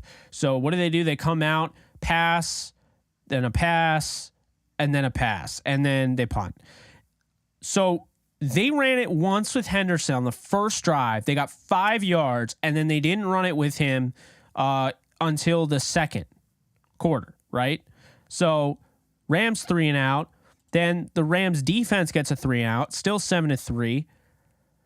And then the Rams come back on the field. Darrell Henderson gets 4. Darrell Henderson gets 3. So that's 7 yards. Now it's a 3rd and 3. And Matthew Stafford throws a bomb to Van Jefferson. Incomplete over his head. So 4th and 3, they punt at the LA 18. Then they get good field position because it's not the best punt in the world. Obviously, it's a 48-yard punt, and it's at the Tampa 34. The defense holds them, and the Tampa 34 is good. So it's not a bad punt. But the defense holds them. They get them to the LA 34, and they get the blocked punt by Bobby Wagner on a 52-yard field goal. So defense and special teams have come up huge. Then, still 7-3. You're still in the second quarter. There's about 3 minutes left to go. Stafford, incomplete, deep middle to Van Jefferson. No one's open. Then Stafford, incomplete, short right. And then Stafford fumbles the snap and recovers it. So the Rams, once again, 3 and out. A huge stop, momentum killer. The Rams blocked the field goal. So this is at the LA 40 to start. And they get 5 yards. They get 5 yards and then they punt. So then we move on to the next drive, which is now the defense is exhausted. They've had a blocked field goal. they've had a 3-and-out, a 3-and-out, and a 3-and-out since giving up the field goal. So defense just lost all that momentum because they're exhausted now. The Bucs are now going to use some tempo since it's under 2 minutes to go in the first half. And you start to see it. They go down the field, the BS 32-yard penalty. Now, is it BS? I mean, Kendrick, it is PI, but still annoying. So then Tampa's at the 49. They started the drive at the 10. They're now at the 49. And then after all that, the Rams hold them to a field goal. So then the Rams, they kneel on it, 7-6. They go into halftime with the lead. They come out, defense shuts down Tampa. They force a 3-and-out, and they punt it away. The Rams get right out of the gate in the third quarter. They run with Henderson. That's cool. So he's run it in every quarter so far. That's cool. I guess progress, right? So now it's 2nd and 6. They connect with Allen Robinson for 15. They run it with Henderson for 2. And then they get a incomplete pass to Bryson Hopkins. Then the Malcolm Brown play on 3rd and 8. He gets the first down. Biggest play of his season so far for Malcolm Brown. And then there's a timeout. Rams get the ball at the 44 for Tampa, and Darrell Henderson runs for 10 yards. And then at the Tampa Bay 34, Darrell Henderson runs for 23 yards. And then 1st and 10 at the Tampa Bay 11, the Buccaneers have no opportunity to stop Darrell Henderson. They are having such a rough time, and the Rams put in Cam Akers. They don't run the ball. They throw a short pass to Cooper Kupp in the flat that only gets 3. Then there's an incomplete pass to Ben Skoranek where Stafford has to throw against his body. He goes back to his middle read, and Skoranek drops it. I don't think it's on either. I think it's a tough play. Then 3rd and 7, it's an incomplete pass to Allen Robinson. 4th and 7. Now you're kicking a 26-yard field goal. Why are you not running it with Henderson there, who just had 33 yards on 2 runs back to back? It's amazing how a rhythm runner gets better over the course of the game as he's used more. So when he's finally starting to get going and he has 33 yards on this drive, you went 67 yards. So Darrell Henderson had 33 of your 67 yards, and you literally take him out at the goal line. You take him out in the red zone. Tampa Bay 11. He got you there. Why are you throwing short to Cooper Kupp with no blocking? Why are you throwing that pass? You're putting Cooper, like, why is there no run? It's 1st and goal at the 11-yard line, and there's no run. Like, in the red area, the Rams just aren't good enough. That's where it starts. This is pathetic. They just got 33 yards on 2 carries by Darrell Henderson, and they didn't even run the ball. Even worse, they didn't have Darrell Henderson in the game. They're like, now it's time to give Cam Akers, who hasn't played in 3 weeks and 2 games, now it's time to give him an opportunity. No, it's not. It's time to continue to stick to do what works, and the Rams go away from whatever's working. They do it all the time. This is evidence. So the Rams end up kicking this field goal. Now, at the time, you're thinking, okay, great. So they kick a field goal. They're up 10-6. Except here's the problem. If you're thinking that's great, you're not understanding that this is a win for Tampa. This drive took up 4 minutes and 48 seconds. So it wasn't even a long drive. It was a quick drive because Henderson went down the field and actually had 2 really nice runs, 1 explosive run. So it was a very quick drive. So it didn't take up a ton of clock. It didn't keep the defense off the field that long. And now, because you only got 3 out of it, Tampa's like, you barely took off the clock, and on top of that, you barely gave your defense a break. So now your defense is going to be tired. Well, defense doesn't care because they come out and they force another 3-and-out. So they force a 3-and-out. Camarda has a 74-yard punt, which was incredible. One of the best punts of the entire year. Shout out to him. Rams get the ball. Start at the 11, and who but Cam Akers is in the game? That's right, folks. The Rams watched Darrell Henderson break off 33 yards and 2 carries and basically said, you know what? We're not going to play him. We're not going to do it. Cam Akers, go right in there. Let's not run the ball either at the 11-yard line. Not once did they run the ball. They get a stop. Cam Akers is right back in there the next drive. And guess what happens? Cam Akers, right tackle, no gain. Matthew Stafford sacked for -7 yards. Vita Vea because Bobby Evans is just participating as a basically he's just watching. Someone called him a spectator. He was basically a spectator anytime he went up against Vita Vea. So then 3rd and 17, Malcolm Brown catches a pass, or he runs for 6 yards. So they basically admit that the drive's over, whatever. So they're punting now, 4th and 11 from the LA 10. And then, get this, Tampa now has the ball at the 47-yard line. This is how you flip the field. Because Tampa's defense shuts down the Rams offense. When the Rams offense is bad, the Rams offense can kill the defense without even tiring them out. It's not even the tiring out thing. They can kill them with the possession. Look at the field possession. Tampa 47, that's not acceptable. They flipped the field because the offense was pathetic. They ran the ball with Cam Akers and got no gain after Darrell Henderson just ran for 20 plus against this team on his last carry, and they took him out of the game.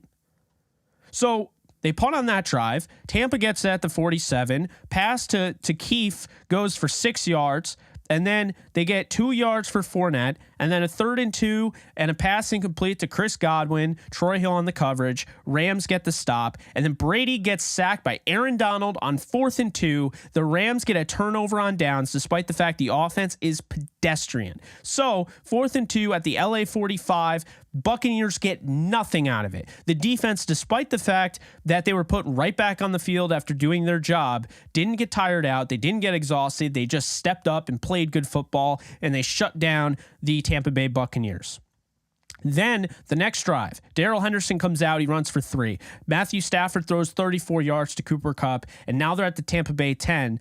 Darrell Henderson gets stuffed. Bad blocking, and he wasn't amazing on that run. You're not going to be amazing every single run.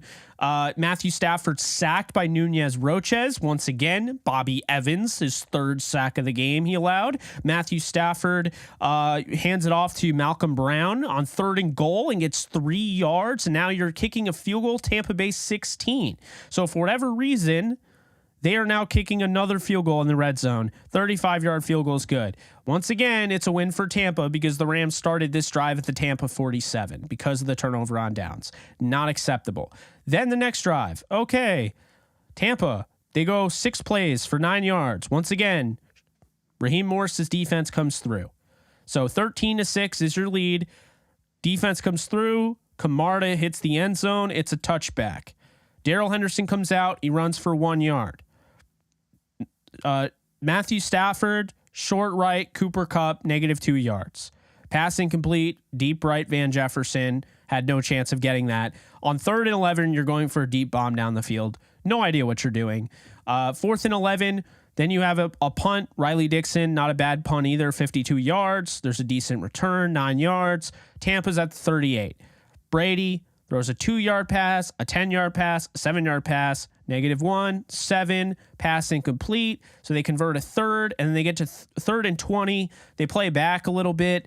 They did get into field goal range, and they kicked the field goal. So now it is 13-9, and the Rams really need to score points. So what happens? Well, the Rams, the next drive, Cam Akers is back in, who gets -2 rushing yards. Then Cooper Kupp gets the ball, and, he gets the end around and he loses 3 yards. So now it's 3rd and 15, and the defense can basically just pin their ears back and run at the quarterback. And of course, that's what happens. Jannard Avery with the sack on Matthew Stafford. I don't remember if that was Bobby Evans or not. Wouldn't surprise me. I know he had at least 3 of the 4 sacks. Could have had all 4. So that happened. Riley Dixon punts at 55 yards, and then the defense really starts to get tested. They're tired. It's at the end of the game. Tampa is using some tempo. They're moving the ball. And eventually we see this 19-yard completion to and gets it to the LA 7. So they're moving the ball here. It's 1st and goal, 2:50 to go in the game. And the Rams 1st and goal, Godwin right end for 1 yard. Then 2nd and goal at the 6. Scotty Miller drops a touchdown. Now, if he catches the touchdown, in hindsight, they might have actually had better chance to win the game because there would have been 2:06 left. But he dropped the touchdown. Brady incomplete pass to Cade Otton. Now, 4th and 6. They got to stop him. This is the game. Can they stop him? They do. Brady pass incomplete to Mike Evans. Jalen Ramsey on the coverage. Jalen Ramsey drops the interception. So the Rams get the ball back, right? What do? They come out and they throw a 13 personnel set, it looks like, in there because Inseki was ruled as an ineligible. He was ruled as an eligible receiver, which means they had 6 on the line. Henderson runs up the middle for no gain. Like I said, maybe if you used Henderson a little bit more creatively, if you used a running back a little bit more creatively, you run a toss crack to the right or the left or something. Why are you running right up the middle into a crowd of bodies? That doesn't make any logical sense. So that's what they did. They get stopped. 2nd and 10. They have Cooper Kupp run to the right end for 5 yards. Tampa calls their last timeout. Cooper Kupp slides to stay in bounds, so they give up the timeout. And then, of course, you have 3rd and 5, LA 12, and they have Henderson run up the middle. And of course, Tampa knows that they're running up the middle, so they stuff Henderson. Now it's 4th and 4. Dixon punts it 47 yards to the Tampa 40. The next drive, defense is absolutely distraught. They're exhausted. It's just not good. Pass deep middle to Cade Otton for 28 yards. Taylor Rapp on the coverage. Blown coverage by Taylor Rapp. Tampa Bay 40 they start out with. They're at the LA 32. Brady spikes the ball with 28 seconds to go. 2nd and 10. Brady connects to Leonard Fournette for 4. Brady connects on 3rd and 6 to Scotty Miller for 14. Brady on 1st and 10 with 19 seconds to go connects to Scotty Miller near the sideline for 7. Now 2nd and 3 at the LA 7. Tom Brady passing complete short right to Mike Evans. Kendrick was on the coverage, but they called defensive pass interference. And you already know what's going to happen. If you call defensive pass interference, you put the ball at the 1-yard line.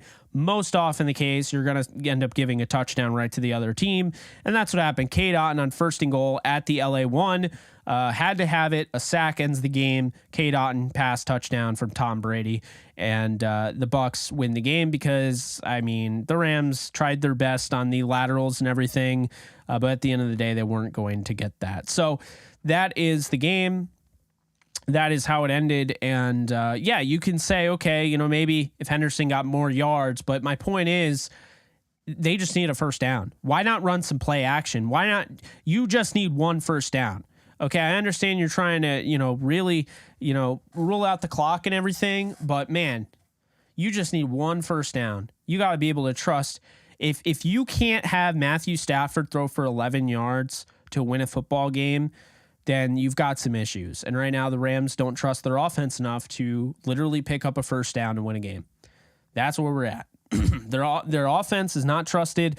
The offense line has an issue, and it's Bobby Evans. So it's coach manufactured, and then their play calling is coach manufactured. So that's pretty much as simple as I could put that, even though it's really not simple. We went through the entire game, play by play, drive by drive. I've literally talked about this game in length. I'm still frustrated. I know you're pissed off as well. Guys, you guys have been incredible. I hope I didn't miss. Oh, I did. Okay. 1 second. Let's see. I don't want to miss anybody who donated.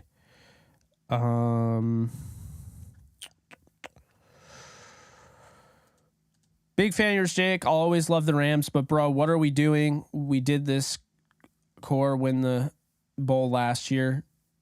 I appreciate you. I couldn't tell you. I'm dumbfounded by, they go away from things that work. They take guys out of rhythms. This is why I don't like running back by committee.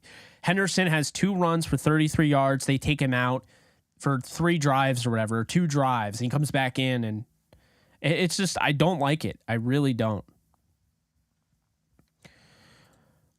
McVay should have kept running with Henderson like the Texans used Dameon Pierce the other night. This is frustrating. McVay is bad this year. Thank you so much for donating again, A-Dog. Really appreciate you. Yeah, they got to use Henderson more. I mean, it's not just, oh, Jake, you love him. Yeah, I do. I love a guy who's consistent. Like, I just want consistency. I'm over the whole, no. I want consistency. I don't care how many tackles he breaks or how many guys he makes miss. I mean, watch those 2 runs. That's what Henderson can be for you when he's in a rhythm. This team refuses to continue to run the ball. They run it sporadically. You can't get into a rhythm that way. And when you're running it towards Bobby Evans, who is literally a turnstile, what do you expect? When you run up the middle, when the defense and everybody in the entire arena knows what you're doing, what do you expect? This offense is predictable. It's why they lost. It's why they only amounted to 13 points, which is absolutely pathetic. And it is why they are 3-5. Their defense would have them at 7-1 or 6-2 right now. But their offense is basically a 7-10 offense until they get it fixed. I don't know if OBJ is enough, but I do think OBJ, adding him, maybe the creativity would be back, but it's just not good enough. I mean, it's that simple. This is not acceptable. It's not good enough. No fan should be okay with it. People should be outraged. People should be speaking up. I want to see the media come after Sean McVay, not in a way to like get him fired or anything. I'm not for that. But I really want to hear, I want to know more. Like, it's not acceptable. When you go 3-5, you can't cover up what's happening. You have to be honest. Like, what happened with Cam Akers? What was that all about? Why is Cam Akers saying you basically told him he had to sit out and he wasn't allowed and he needed to take some time from the team? But then on the other hand, we're hearing that like Cam Akers said that he didn't think it was best for his career to play another game with the Rams. Like, what is the deal here? And now, like, that's the thing I'm wondering, because so Darrell Henderson just had a really good game, 12 for 56, 4.7 yards per carry. Are we now going to try to force Cam Akers into the fray next week? Is that what's going to happen now that he's acclimated? Are we going to try to ignore this performance by Henderson, ignore what happened, and start being like the changes we're going to make, or we're actually going to make Cam Akers our bell cow? I mean, how do you look at this game and say, you know what? Cam Akers was the reason that we didn't win this game because we needed to use him more. That's what concerns me. And I wouldn't put it past them. This is the same offense. This is the same coaching staff that went back. They reviewed the tape all last week. And as soon as they saw it, they were like, you know what? Bobby Evans needs to stay on our offensive line, and we need to sit down Oday Abushi for a guy who was on our practice squad in Chandler Brewer. I like Chandler Brewer. I'm sure he had a really good week of practice, and he looked decent today for the offensive line. But absolutely not. Do you bench a guy like Abushi who played that well last week? I don't get it. Like, what are we doing? I mean, these guys review the tape. These guys see each other in practice. I mean, it's just not acceptable. I can't tell you how many times I've said that. I mean, my God. Oh, I do blame Cam because I'm not a fan of quitting, and I don't know what talent you have when you're going 5 carries for 3 yards. Show me, don't tell me. Remember when the Rams were in St. Louis? Well, St. Louis is in Missouri. Missouri is called the Show Me State. The whole point of it being called the Show Me State is the whole idea of like, oh, you want to talk about how good you are? Show me it. Don't tell me it. And that's the thing, is that like basically Cam Akers is the show me, like he's the tell me, and not showing me type of guy. It's, oh, well, I need this, I need that. Oh my God, I'm going to sit out 2 games. Yeah, well, here's what I saw. I saw a guy who had 5 carries for 3 yards.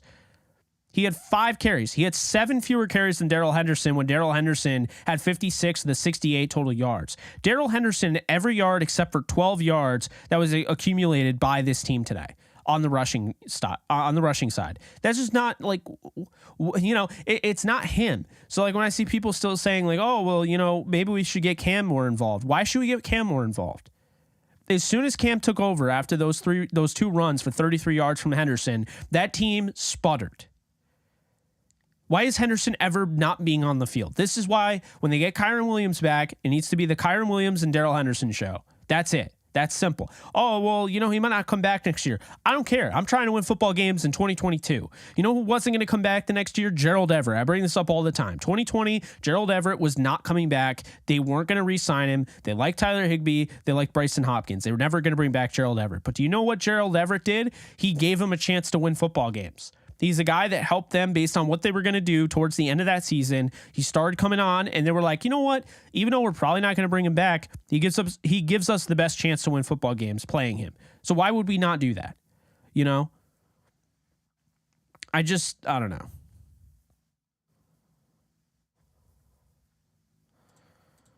What's funny is it's called Aker hate when it's like, what am I supposed to say? 5 carries for 3 yards is good? The offense put in 13 points. I want to know why a guy who's averaging 4.7 yards per carry is ever coming off the field for a guy who's averaging 0.6 yards per carry. I think that's the fair argument to make. It's not hating, it's critiquing. I mean, it's reality. This guy right here, Nolan, who, I mean, he's an OG. But, you know, Big Stepper Nolan over here is an FSU fan. And even he is like, man, Cam Akers just isn't it. It's gotten to the point where, you know, it's not McVay hate. You and I have the same thoughts. We just want this team to be better. We want to see this team succeed. To criticize guys isn't to hate them. Like, if I had it my way, Bobby Evans would be the best left guard in football. Because why on earth would I want Bobby Evans to suck? Why would I want him to play poorly? Why? Doesn't help me out, doesn't help you out, doesn't help the Rams out. What is the point? I don't have any vendetta against him. It was the same thing with Micah Kiser. Like, Micah Kiser and I got into it on Twitter. Former Rams starting linebacker. I wanted Micah to be good. But I had an issue with them letting go of Corey Littleton, albeit he hasn't looked great since he left the Rams. But still, it was a great fit. He was great with the Rams. And when everyone was trying to tell me, Jake, you're wrong, Micah Kiser's better than Corey Littleton, and I was like, actually, you're wrong because Micah Kiser had 7 missed tackles against the Cowboys. Like, now I'm the hater. But, you know, it's one of those things where it's like someone has to be honest in the room, you know, and someone has to critique. And, I mean, I'm not in the greatest position. Think about, like, I mean, I love where I'm at because I get to talk football for a living, essentially. I get to interact with you guys. But is it easy? Is it easy to go on live stream after a team, your favorite team just lost to, you know, an annoying team that you don't like at all? Is it easy to go on live stream and talk about it right after without being able to process the information ahead of time? No, it's not easy, but I do it and I enjoy it. You know, I mean, it's just one of those things, man. Like, we have to be able to critique. We have to be able to expect better from people. I mean, for a second round pick in 2020, I expect more from Cam Akers. Torn Achilles aside, I don't think he was that great until he got to the postseason. Think about that. I expected more from Cam Akers during that season. He was ordinary. Darrell Henderson's been the most efficient back, and he gets all the crap. He doesn't get safeguards. It's not stop hating on Hendo. It's, Jake, why do you like Hendo so much? He's trash. It's always Hendo's trash. But, like, it's never, like, as soon as you say anything about any other running back, it's all, well, that's hate. Like, it's not hate. You know? I don't know. I just think at the end of the day, there's a lot going on, and I think it's time to start putting some heat. Let's stop with the puff pieces. Let's stop. And I'm not saying, you know, any certain media person's doing this, because I'll give a shout out to my guy, Nick Hamilton with Nightcast Media, who does a really good job, and Jordan Rodrigue of The Athletic. And I'm sure there are others that do a good job. But I'm saying in general, I don't want to see puff pieces. I don't want to see beating around the bush. I don't want questions in the media room. Like, Sean, how did it make you feel when Tom Brady scored the game-winning touchdown? Some of these questions that reporters ask, like, I'm sorry, but they're stupid. Like, how are you going to go into an NFL press conference and ask an NFL coach who won the Super Bowl how he feels about losing a game? Like, how are you going to, like, what? Like, and that's my thing. Like, I want to hear more, like, hard-hitting questions. I want, like, what is O'Connell, or what is Cohen doing compared to O'Connell last year? Ask the tough questions, man, because the fan base deserves to hear it. Sean, what were your thoughts when Cooper Kupp was running up the sideline after he caught the 69-yard touchdown? Why are you asking him that? Sean McVay in the moment's like, that's awesome. That's great, but we lost. Why are you asking? Like, and he's not going to say that because it's Sean McVay.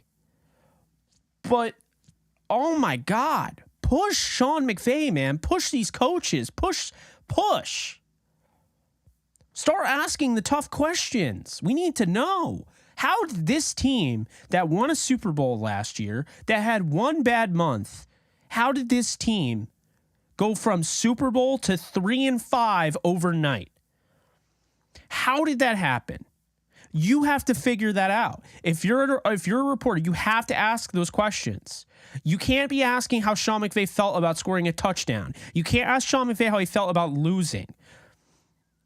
You're getting the same answers to the same stupid questions. Play stupid games, win stupid prizes. Start asking hard-hitting, and then people would be like, well, why don't you ask those? I would if they credentialed me. I don't get to be in any of those Zoom chats. But here's the thing, though, okay? There are multiple questions I would ask. If I'm talking to Sean McVay right now, and I would do it in a respectful manner because I love the guy. I'm not gonna trash him. Plus, it's not even about that. I have respect, and I would want to be professional. But I would be like, hey, Sean, Darrell Henderson, by yards per carry average, I understand that metric isn't everything, but Darrell Henderson, according to yards per carry average, has been your most efficient back since he's joined the league in 2019 because he tied Todd Gurley with the same stat. My question for you is, why is it that Darrell Henderson doesn't get the bulk of the workload? And when he's the leading rusher, he only gets 12 carries. Why can't he get at least 15 to 20? And then if he said, well, Jake, we've been trying to, manage his workload so he doesn't get, banged up, I'd say, okay, I understand that, but why is he running top 5 out of all running backs in the league? Why is he running top 5 most routes for a running back? Because that's still wear and tear. Running routes is wear and tear. Why is he running the most routes of any running back in the league on the outside? You got to push. You got to ask these questions. And then I'd ask him, hey, Sean, big fan of what you do, but, and I believe that you have the right idea, but and I don't know the game like I know, like Sean McVay knows it, but why is Bobby Evans starting at left guard when he gave up half of your pressures last week? He gave up a sack. He was clearly the weakest link. And you benched Abushi, who has only been with your team for 7 weeks, and he didn't give up a sack or a pressure. What more could Abushi have done to be in the starting lineup? And I'd also ask, what did Chandler Brewer all of a sudden show you where he deserved to start over Abushi? And why didn't you maybe use him at left guard?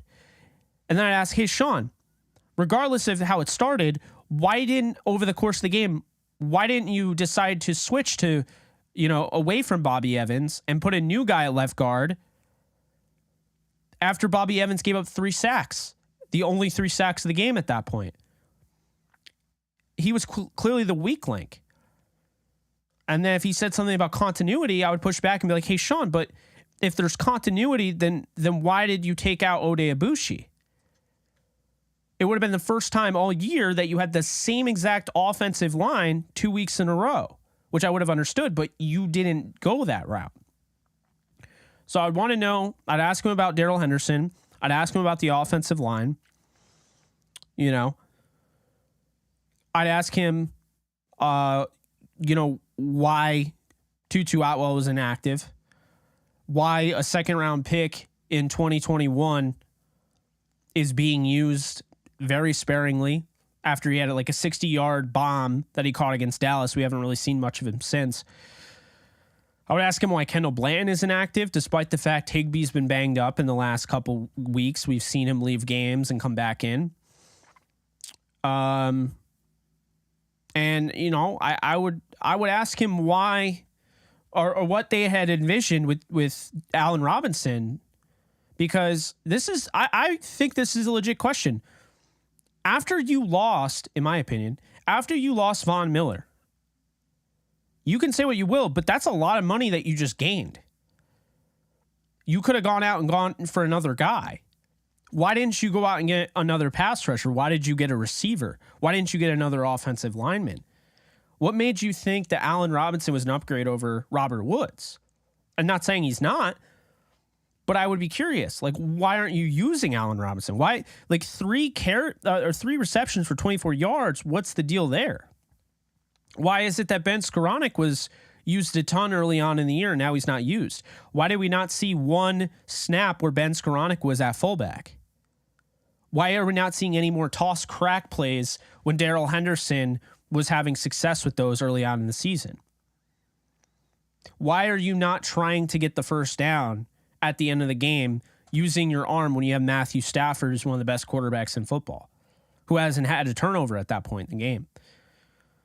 A lot of different questions that need to be asked. I wish I could ask them. It's not to put him under the bus. It's not to make him feel uncomfortable. It's not to be a jerk to him. I mean, the questions would be because I want to know. I want to be smarter. Maybe I learned something. Maybe Sean McVay educates me, but I want to know. I mean, at the end of the day, I have a ton of respect for Sean. He's still super young. He's been to 2 Super Bowls since 2017. So in a 5-year stretch, he's been to 2 Super Bowls, and he's won one of them. I mean, the guy's never had a losing season since he joined an organization that just went through a dark age that lasted from like 2006 to 2016. That was a long decade. I mean, Sean McVay's been freaking awesome. I would never fire him. But what is happening? Why is and then I would ask him the really hard-hitting question. At what point do you look at this offense and say, we're not even averaging 17 points per game? Maybe I should stop calling plays. At what point do you look to Liam Cohen and say, maybe you should be the play caller, or maybe look to add a play caller next year? At what point? I'll tell you right now, if they miss the playoffs, next year we are not going to have Sean McVay as the play caller. I think it's going to be Cliff Kingsbury. I think Cliff Kingsbury will be the OC next year for the Rams. If they lose the playoffs, I don't think Cliff Kingsbury is the head coach, but I think Cliff Kingsbury will be their OC next year. And I think he will be calling the plays. That will be the big adjustment. That, every year you learn something, okay? I think the big adjustment next year, Cliff Kingsbury would be the OC. I'm not saying he'd be a good one. I'm not saying he is who I would want, because I would just like to see them give it a shot with Thomas Brown. But I'll tell you right now, I wouldn't be surprised. I don't think Cliff Kingsbury is going to be brought back by the Cardinals. I think he gets fired this year when they go, 6-11 or 7-10. And I think if the Rams miss the playoffs, they're going to have, some serious stuff. And I really feel that way. Like I said, I don't think that's necessarily the right move. I'm just telling you, they're going to get an offensive play caller. This might be, hear me out when I say this. This might be the first step for Sean McVay to truly take over as the best coach in the NFL. Because right now, Sean McVay has to manage a lot. And I've said it for a while, I don't necessarily love him calling the plays. I think he's a great play designer, and by him being the head coach that doesn't call the offensive plays, he can still do the fun things, designing, game planning, all of that. But they get an offensive coordinator next year who becomes the offensive play caller, and that could change the game, folks. Think about it. That could absolutely change the game. Sean McVay could really ascend, in my opinion, if they did that. I think that's the thing that's holding him back. I know they won a Super Bowl last year, but I'm not talking about one Super Bowl, and we have to stop. We have to stop being just okay and satisfied with the Super Bowl. You don't know how hard it is. I get it. No one has repeated since the 2004 New England Patriots. I know how hard it is. But this team, there's no reason why Sean McVay, Matthew Stafford, Cooper Kupp, Aaron Donald, and Jalen Ramsey can't be the start of a dynasty. There's no reason why they can't win next year. If they don't win next year, there's no reason why they can't win next year. There's no reason. They have way too much talent. Even after all of the moves that are going to happen next year, because they are going to lose some guys to free agency, they have way too much talent. Their offensive line is all locked in for next year. Everybody will be back except for Edwards, and they'll probably bring back Edwards. I mean, you could say the offense all you want, but, you know, the offensive line and how they got hurt. But if they're back next year and say they don't get hurt, I mean, probably a different story, right? And another thing you have to keep in mind is this. If the Rams lose this year and they don't make the playoffs, then they're either the second team in the AFC or the NFC West or the third team, which means they would have a second place or a third place schedule. That's another thing. The Rams have a first place schedule. It's one of the hardest schedules in the league. And they've really gone through it. I mean, they've for the most part, they're almost done with the hard part. These teams looked harder coming into the year preseason, but Cardinals, Saints, Chiefs, Seahawks, Raiders, Packers, Broncos, Chargers, and Seahawks. Mind you, right now, that Chiefs team in Arrowhead right now, at the half, is down 14-9 to Malik Willis, who has thrown 6 passes, and he's completed 3 of them for 82 yards. Derrick Henry has 9 catches for 92 yards and 2 touchdowns. I mean, their leading receiver is Kelsey with 50. Their leading rusher is Patrick Mahomes with 2 carries for 19 yards. Chiefs are beatable. I'm not saying they're easily the Rams can beat them. Rams can beat the Chiefs. The Rams can beat the Saints. Saints are terrible. They could get it figured out, but they're 3-5 too. They're 2-3 at home. That's on the road. They play the Cardinals. I don't think the Cardinals are any good. They're 3-6. They can win at least 2 of the next 3. Then you have Seattle. We don't know how they're going to match up with Seattle, but they did beat Seattle last year with Geno Smith. So we'll see. Then they got the Raiders. Raiders don't look very good. The Packers don't look good. The Broncos don't look good. The Chargers don't look good. They are not playing one dominant Bills team the rest of the way. And the Bills just lost today. But you get my point. Any given Sunday, that's how it is. But anyway, I've rambled enough. I really appreciate you guys. This has been awesome after the fact. I mean, them losing sucked, but you guys made it a lot better. It was really nice to talk with you guys. I might do more gaming, to just get involved with the community and do more Q&As and stuff. So if you're into that, let me know. But at the end of the day, we're talking about a team that's 3-5. They deserve to be 3-5. Their offense isn't very good. And I think a lot of it falls on the offensive play calling. But until next time, I'm Jake Ellenbogen. I will see you guys tomorrow. We got Believe in Rams and we got DTR podcast. We'll have plenty of coverage on that. I'll have a Jets Bills video and maybe go live gaming at some point throughout the week. So look for that. Played, some MW2. When I do those gaming, live streams, feel free to hop by, just answer, ask some questions. Even if you're not into gaming, it's still a JE Live. I still talk to you guys. I just play games while I'm talking to you. But yeah, appreciate you guys, and I'll see you guys soon. Later, folks.